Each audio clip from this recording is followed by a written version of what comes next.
계시록에 보면 많은 물소리라는 단어가 나옵니다. 천사들의 찬양을 막 이렇게.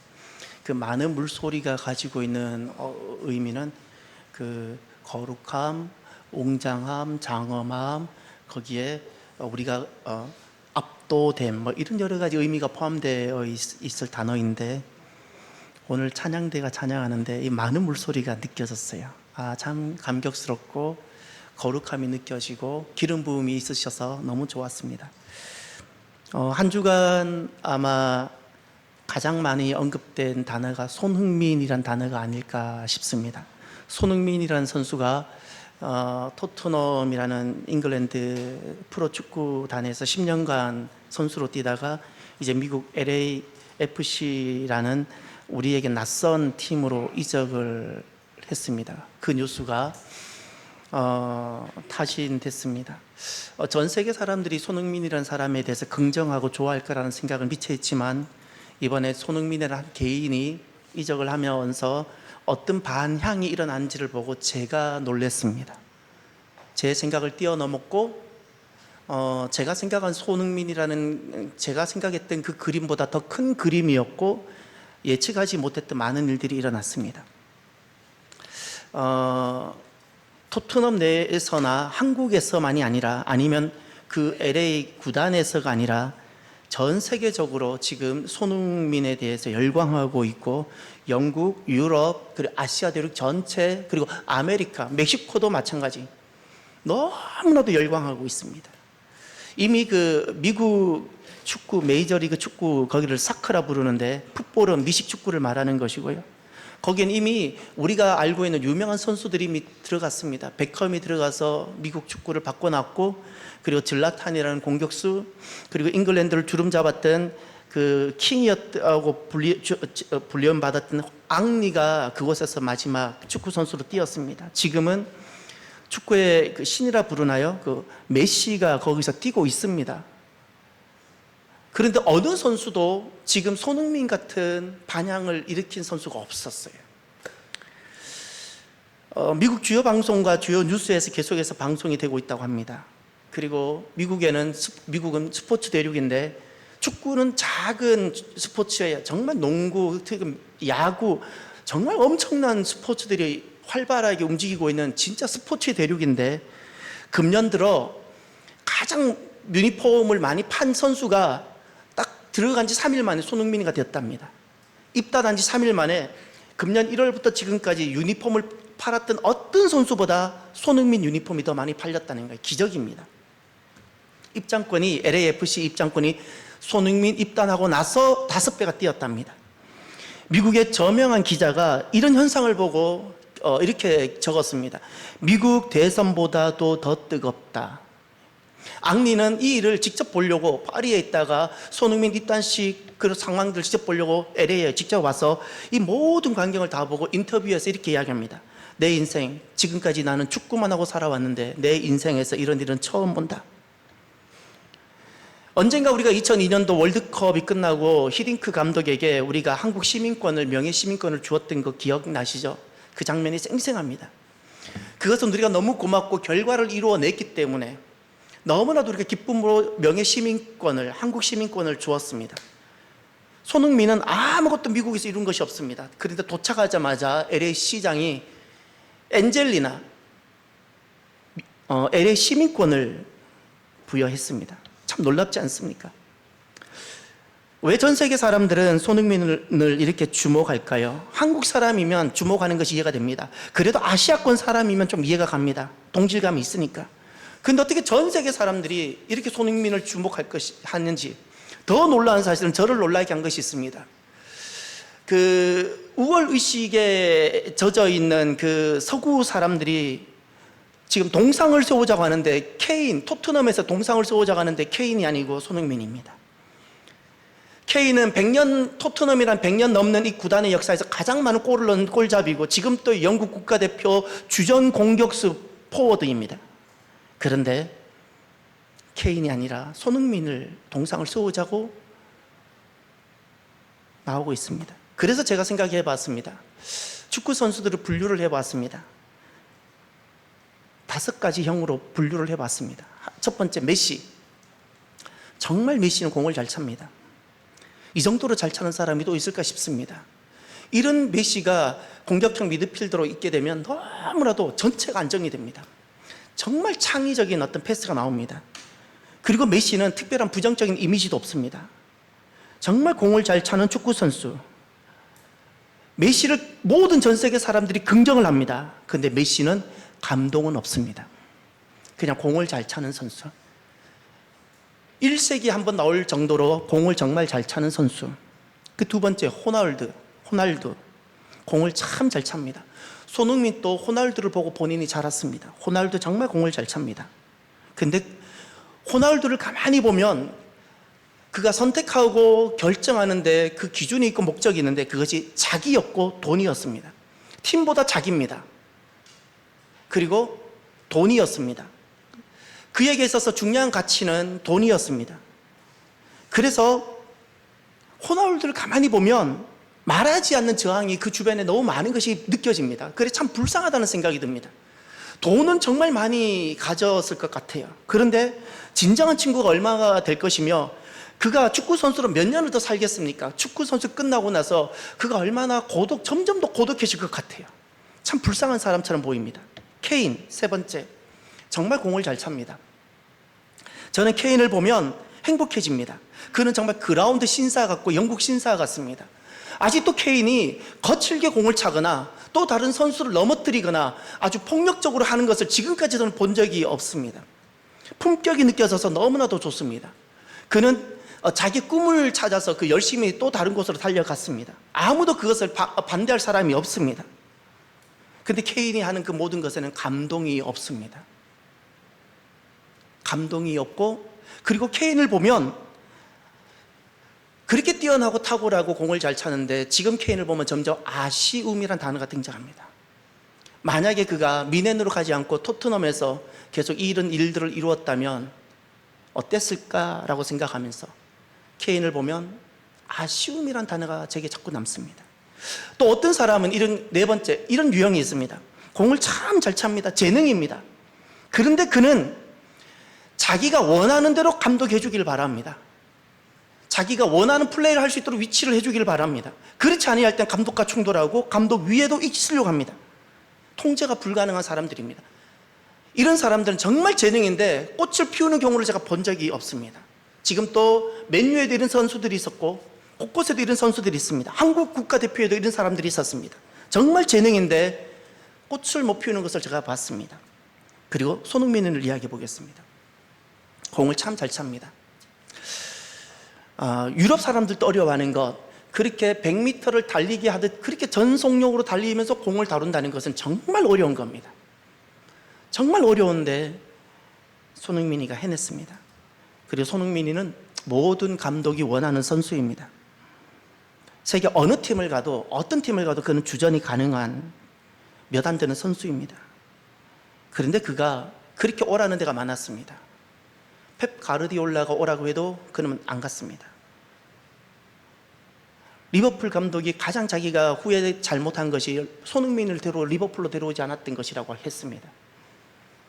곳곳에서 요청을 했지만, 그리고 지금 또 사우디아라비아에서 면세된 세금을 제한 연봉을 엄청나게 천문학적으로 제시를 했습니다. 그런데 그는 사우디를 가지 않았습니다.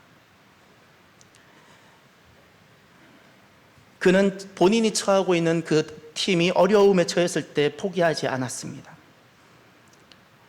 본인은 분명히 손흥민이라는 사람은 어떤 선택과 결정을 하는데 저는 그것을 주목해 봤습니다. 손흥민이라는 한 사람은 무엇을 기준해서 그는 결정하고 선택하는가를 보았습니다. 분명한 것이 그것이 본인은 자신이 아니었습니다. 그는 팀이었고 돈이 아니었습니다. 그는 또 다른 가치를 두고 선택하고 결정하는 것을 제가 보았습니다. 그는 꿈을 선택하고 가치를 선택했습니다. 그래서 손흥민, 그에게는 스토리가 만들어집니다.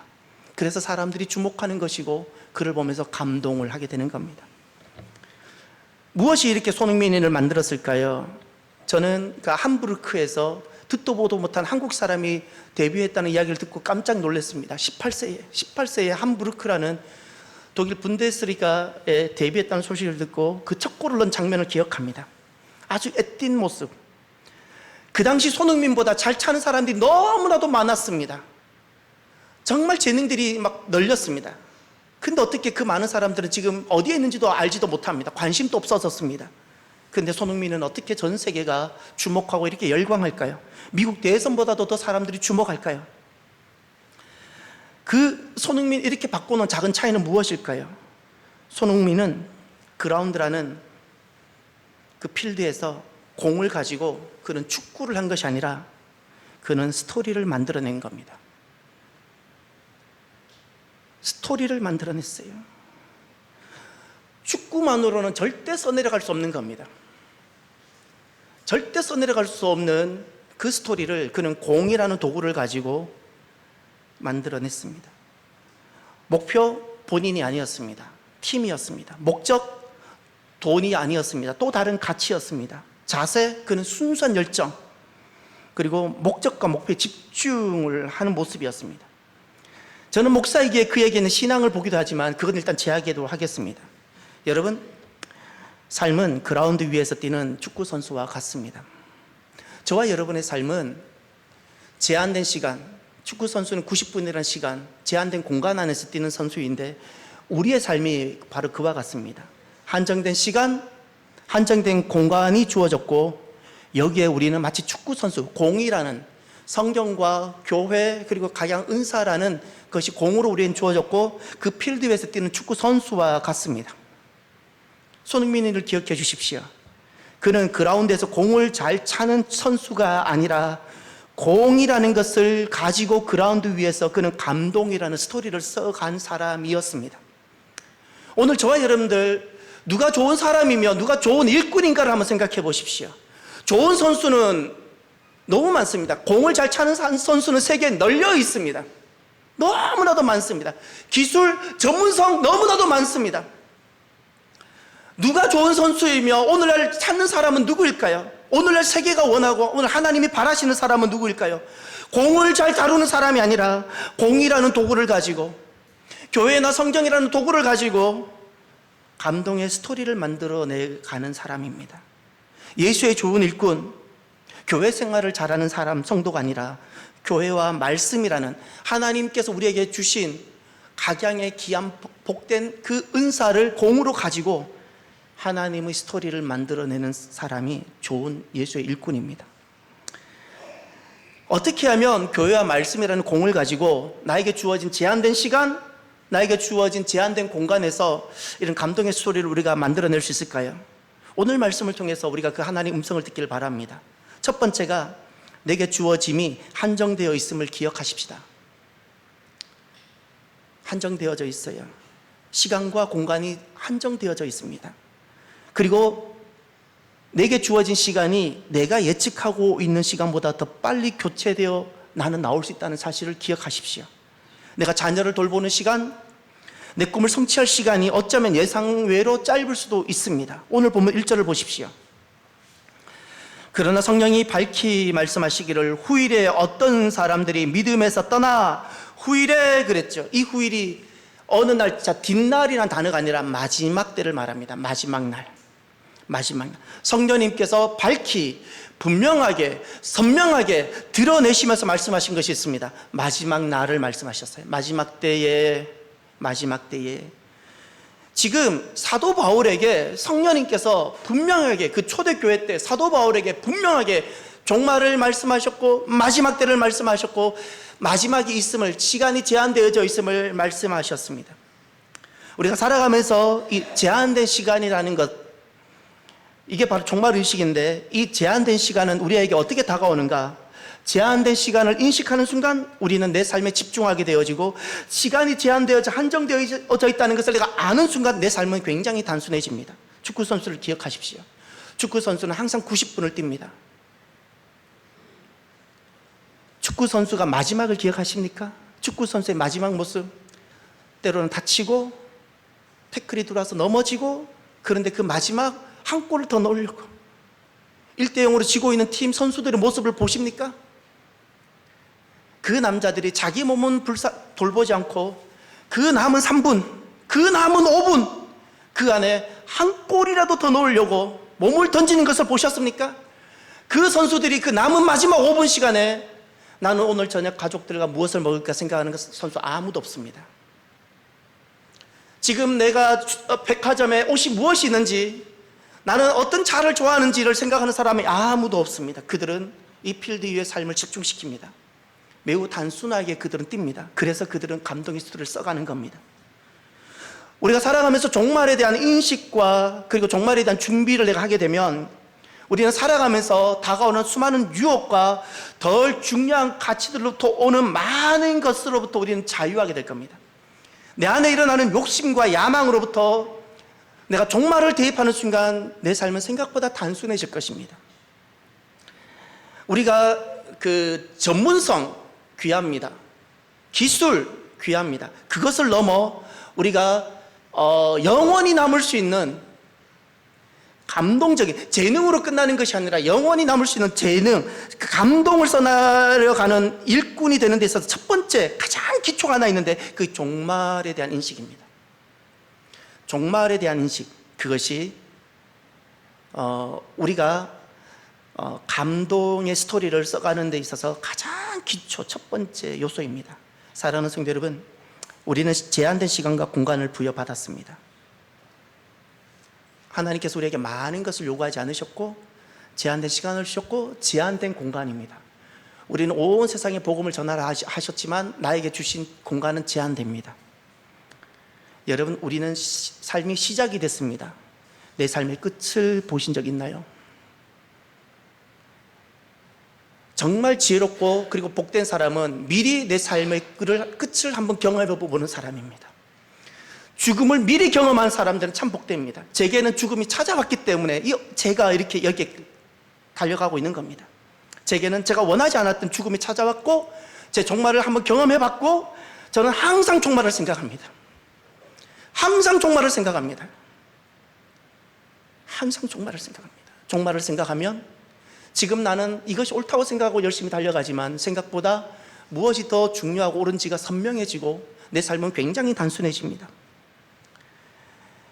마지막, 하나님께서 축구 선수는 주심의 휘슬을 기다리며 마지막을 뛰는데 우리는 하나님의 마지막 나팔 소리를 기다리며 우리는 뛰어가는 사람들입니다. 그 마지막을 바라보고 오늘을 걸어가고 달려가는 저와 여러분이 되기를 바랍니다. 마지막을 보고 오늘의 자녀를 기르십시오.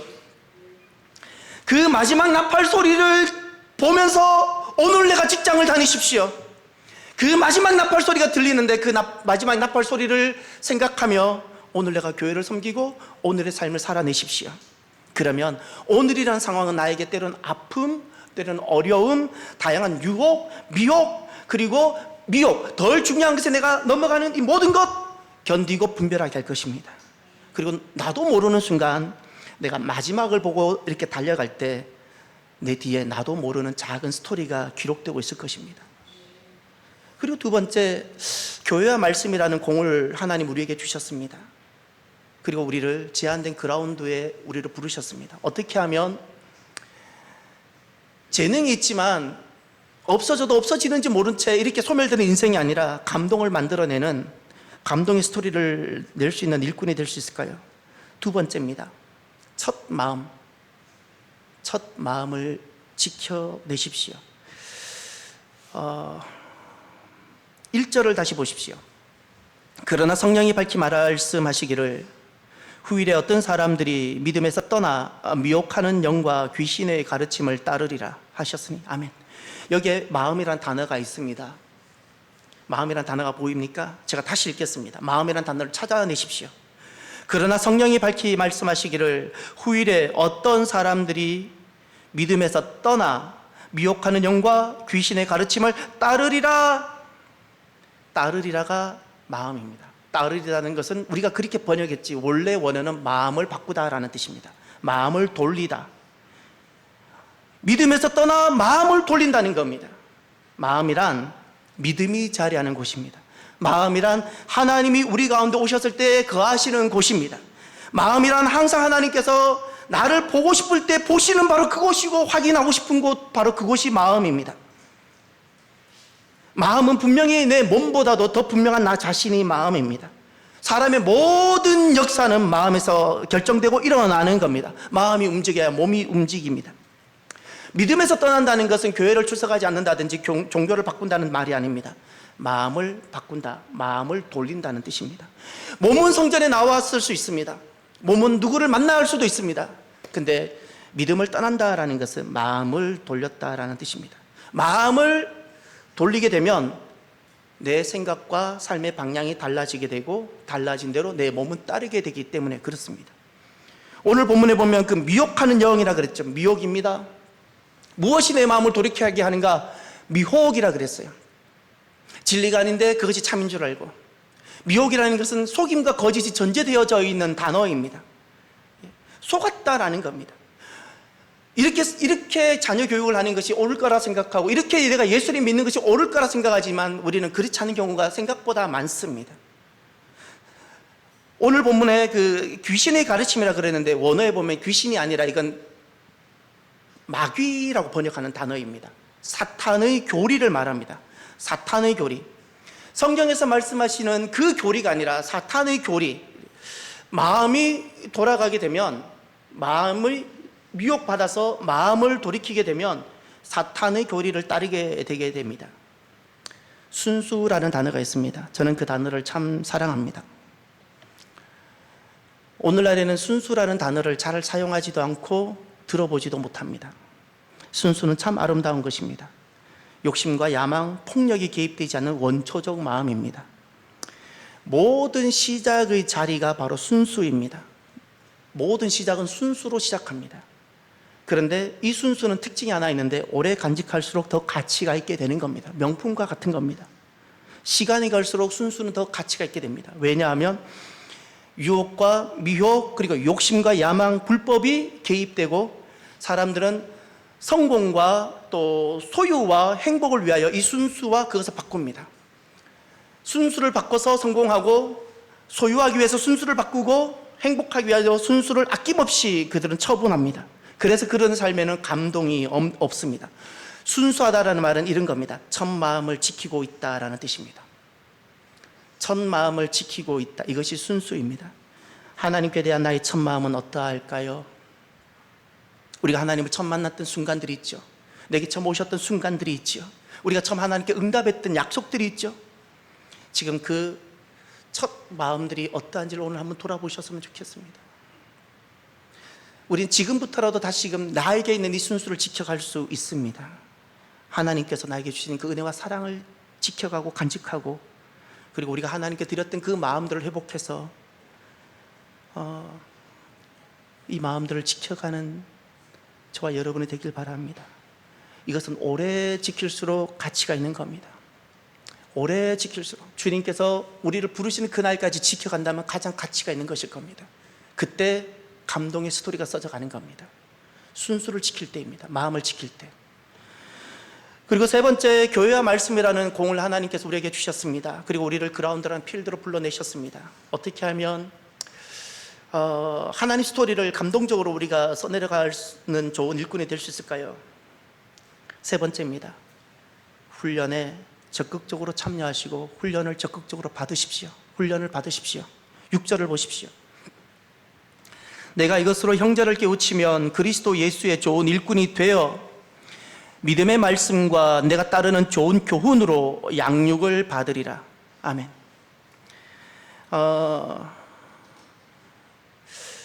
양육을 받다, 이게 훈련입니다. 군인들은 훈련을 통해서 만들어집니다. 처음부터 총을 분해 조립한다든지 처음부터 사격을 잘하는 군인은, 남자는 아무도 없습니다. 이 남자들이 한 번의 사격을 위하여 얼마나 피아래 교장에서 훈련을 받고 진짜 지긋할 만큼 훈련을 받고 연단을 받는지를 모릅니다. 그런 과정을 다 거치고 사격장에 서고 훈련을 받아내는 겁니다. 전쟁은 혼자 하지 않습니다. 혼자 하지 않습니다. 전쟁은 함께 합니다. 근데 이 함께하는 훈련을 어떻게 배웁니까? 어디서 배웁니까? 훈련을 통해서입니다. 훈련을 통해서 나는 원하지 않지만 명령에 움직여보고 지시에 따라보고 훈련을 통해서 함께하는 것을 수행하게 되는 겁니다. 전투에서 자기만을 생각하는 사람, 자기만을 위하는 사람은 적군보다 더 위험한 사람입니다. 왜냐하면 전쟁이라는 것은 전선을 이루고 있습니다. 전선이 무너지면 이미 진 겁니다. 전선이라는 것은 동료와 동료가 서로 연결하고 서로 신뢰하는 가운데 나도 지키지만 너도 지켜줄 거라는 것을 믿고 나는 여기에만 집중하는 거예요. 그런데 자기만 생각하는 사람 빠져버리면 어떻게 되냐면 여기는 구멍이 나서 여기 있는 사람들이 바로 포로가 되든지 바로 이 전쟁은 지게 되는 겁니다. 전쟁에서 자기만 생각하는 사람만큼 적군보다 더 위험한 사람은 없는 겁니다. 성경이라는 공이 우리에게 주어져 있습니다. 성경이라는 공을 다룰 수 있어야 합니다. 손흥민이라는 선수는 자기 손흥민 존이라는 것을 만들기 위해 수천 번 공을 찼다 그랬습니다.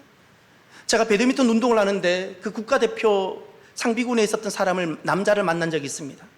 같은 동작을 매일같이 몇천 번을 연습한다는 거예요. 국가대표인데도 몇천 번을 연습해요. 제가 거기에 굉장히 놀랐습니다. 이렇게 잘하는데도 몇천 번을 연습한다는 거예요. 우리에게 있어서 하나 내가 다룰 수 있는 능력이 있어야 되는데 그건 성경 선수여야 됩니다. 성경을 알아야 됩니다. 성경이 나에게 기본기가 되어져야 됩니다. 기본기가 약하면 절대 성장하지 못합니다. 하나님 백성이 기본기가 약해서는 어디에도 하나님 위대한 나라와 스토리를 써갈 수 없게 되는 겁니다. 훈련이 되지 아니하면 아무리 그라운드에 세워도 도리어 그 선수는 경기를 방해하는 자가 되고 맙니다. 훈련이 되지 아니하면 남자에게 아무리 군복을 입혀도 군인이 아니라 불편한 존재가 되고 맙니다. 훈련이 되지 아니하면 사람들이 아무리 교회를 출석해도 그를 통한 믿음의 역사는 기대하기가 어렵게 됩니다. 학생은 배움을 통해서 성장합니다. 인생은 훈련과 연단을 통해서 성장합니다.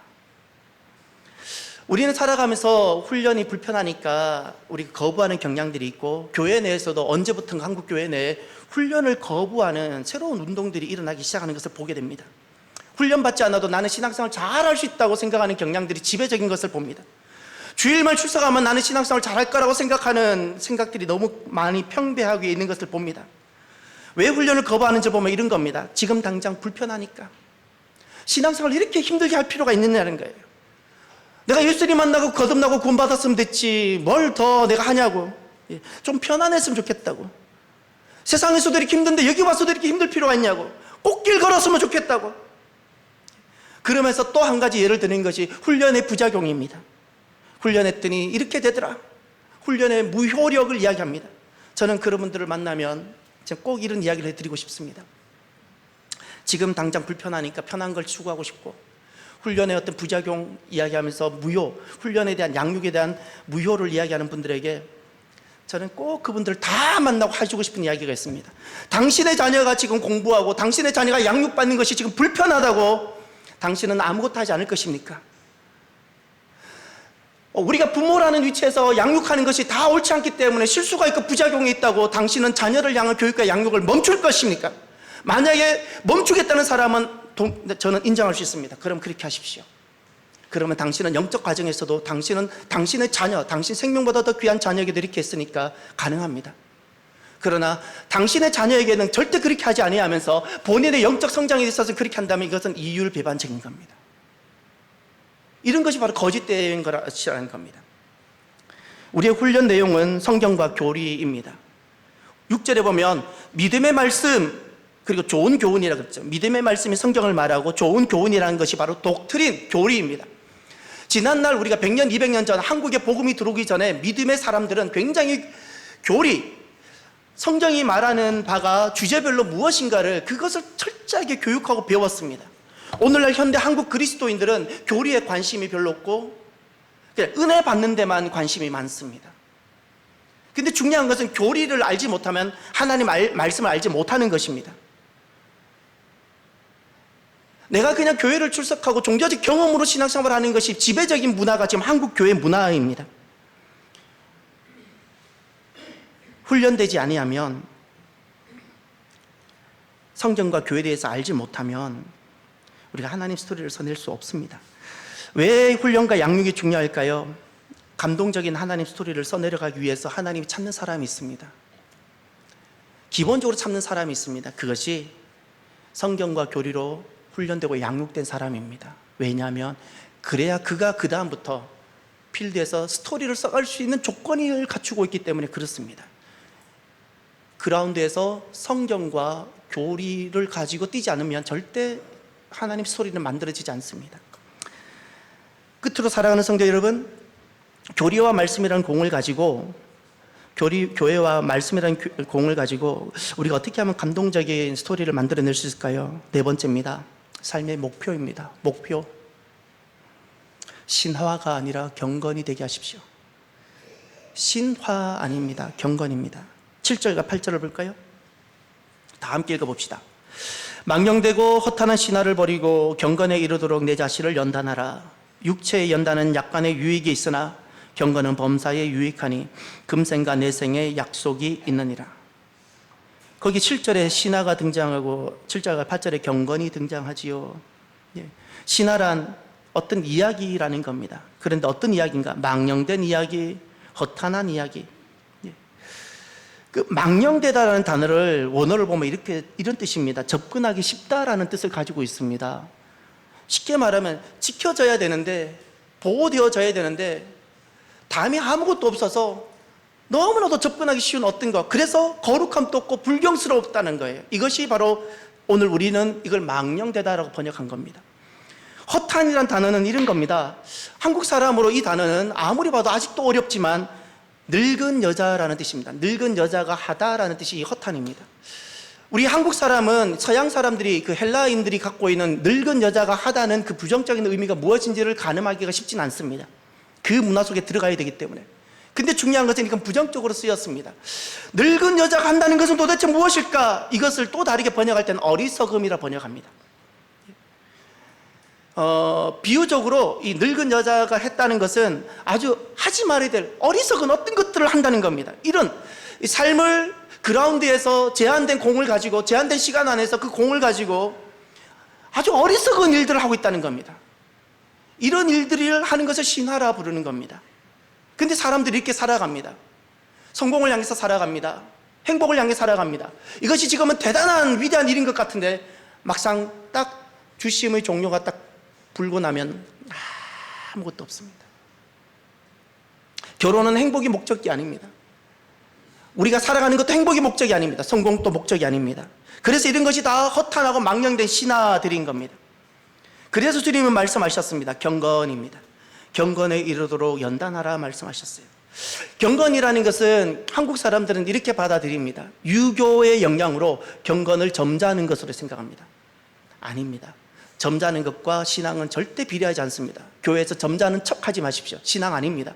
점잖으면 신앙이 좋은 것 같고 찬양은 점잖게 해야 되고 다 신앙이 아닙니다. 불신앙입니다. 유교적인 겁니다. 유교적인 겁니다. 경건이란 하나님의 스토리가 만들어지는 자리입니다. 경건을 그러면 어떻게 하면 그 경건에 이룰 수 있을까요? 10절을 보십시오. 다 함께 보겠습니다. 이를 위하여 우리가 수고하고 힘쓰는 것은 우리 소망을 살아계신 하나님께 두미니 곧 모든 사람 특히 믿는 자들의 구주시니라. 아멘. 우리가 힘쓴다 그랬어요. 수고하고 힘쓰다 어디에 무엇을? 소망을 살아계신 하나님께 두는 것. 목적입니다. 삶의 목적입니다. 여러분은 무엇을 위하여 살아가시죠? 여러분은 왜 살아가시죠? 왜 결혼하셨으며 왜 자녀를 낳고 왜 기르시고 지금 여러분은 왜 밥 먹고 사시죠? 목적입니다. 목표입니다. 언제 우리가 경건이란 자리에 서게 되는가? 나의 삶의 목적이 하나님께 있을 때입니다. 하나님을 위하여. 하나님을 위하여 하지 않는 모든 것은 허탄하고 망령된 신화일 뿐입니다. 기독교의 옷을 입혀도, 교회라는 옷을 설령 입혔을지라도 그 목표가 하나님이 아니면 그냥 허탄하고 망령된 신화일 뿐입니다. 오늘 저와 여러분들의 삶의 모든 부분에 있어서 모든 영역을 나누십시오. 경제의 목표, 또 정치, 자녀 교육, 문화, 모든 그 목적이 지금 무엇으로 구성되어 있는가를 보시길 바랍니다. 그것이 모든 영역이 목적과 목표가 하나님이 되도록 재정렬하시길 바랍니다. 그때 내 삶의 목적이 세상은 다 행복과 또 자기와 또 성공을 달려갈 때 누군가가 삶의 목적을 하나님께 둘 때 그를 통하여 만들어지는 것이 하나님의 감동적인 스토리입니다. 언젠가 우리가 이 땅을 떠나겠죠. 저도 이 땅을 떠날 겁니다. 진짜 사람은 떠났을 때 가치가 드러납니다. 손흥민 이적을 통해서 진짜 그의 가치가 드러난 것처럼 저와 여러분의 삶의 가치는 내가 딱 떠나는 순간 남겨진 사람들로 인해 나타날 겁니다. 그때 한 가지, 내 자녀를 통해서든 나와 함께 있었던 남은 교우들을 통해서든 누구를 통해서든 기억 안 해도 되는 사람이 아니라 나는 이 사람을 통하여 나는 이런 스토리를 갖게 되었고 이런 감동을 받았다는 그 한마디가 좀 있었으면 좋겠어요. 그냥 열심히 사는 사람, 그저 자녀 열심히 기르는 사람이 아니라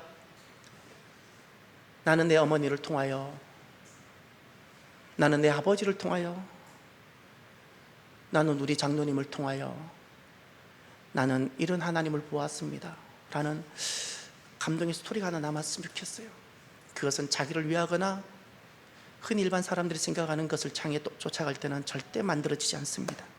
제한된 시간 내 마음을 지키며 내가 기쁨으로 훈련에 참여하고 그리고 하나님께 소망을 두는 이 경건일 때 내가 만들고 싶어 만드는 것이 아니라 만들어지는 것이 그 감동적인 스토리입니다. 저와 여러분들이 이 스토리를 써가는 우리 남은 여정이 되기를 축복합니다. 오늘은 말씀을 마무리하면서 나의 평생에 가장 복된 일은 이 찬양을 나누고 싶습니다. 가장 내 평생에 복된 일은 예수님을 만난 것이고 내 평생에 가장 잘한 일은 내가 예수님을 주로 섬긴 것, 주님으로 섬기는 것, 주님을 위하는 것, 예수님을 내가 주님으로 위하는 것에 우리가 결코 후회함이 없이 살아가는 저와 여러분이 되기를 바랍니다. 그러면 이것이 감동의 스토리가 되게 할 것입니다. 오늘 찬양하면서 우리가 함께 결단하길 바랍니다.